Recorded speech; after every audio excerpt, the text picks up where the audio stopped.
What do you expect when having a home inspection done on your home, whether you're buying or selling once you're under contract?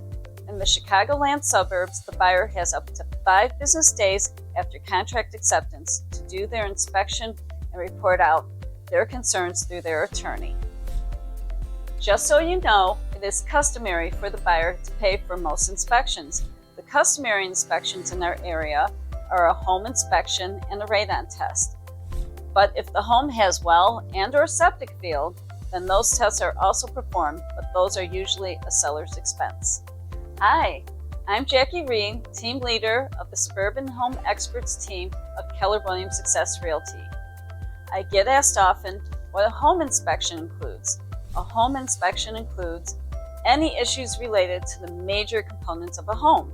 It usually includes heating, central air, and cooling systems, plumbing, electric, roof, walls, windows, doors, floors, ceiling, appliances, and foundation.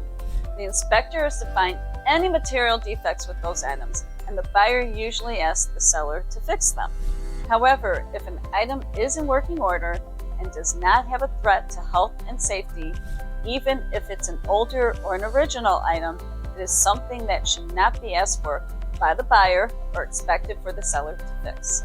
Also, an inspection is not for any minor repairs, routine maintenance items, or cosmetic items. For example, like settlement cracks in the walls that are not structural, stains on the carpet, ugly paint colors, cracks in the tile, etc. The home inspection pertains only to items that affect habitability of living in the home. Now, a radon test most likely would be done by the buyer as well, especially if there is a basement and/or a crawl space. This is a separate test performed by a radon testing company to measure the levels of radon in the home. Radon is an odorless gas that comes up through the ground and foundation and can cause cancer over many years of living in the home. With my experience, I find that over 50% of our homes in the Chicagoland suburbs have radon, so it is best to have it taken care of through mitigation. A radon test is usually a 3-day test in the home. If the test comes back at 4.0 perks or higher, then the buyer will look to the seller to have the radon mitigated at the seller's expense, and now it becomes a habitability issue.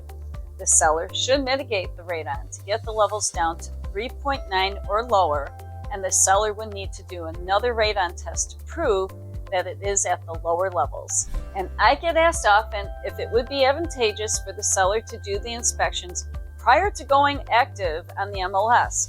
We don't always recommend this, but it could end up saving you time. Each situation is different, so best to discuss with your agent.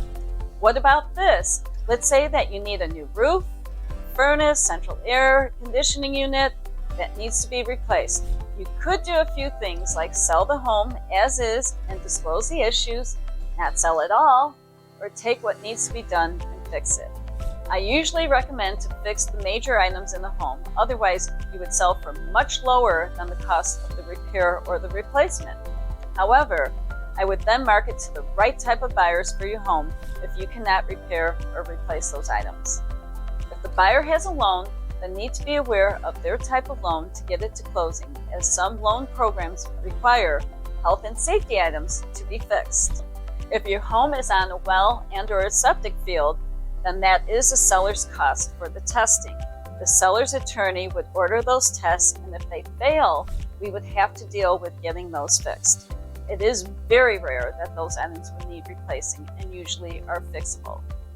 Once we get through the home inspection and everything is agreed upon, then we are on our way to finalizing the loan.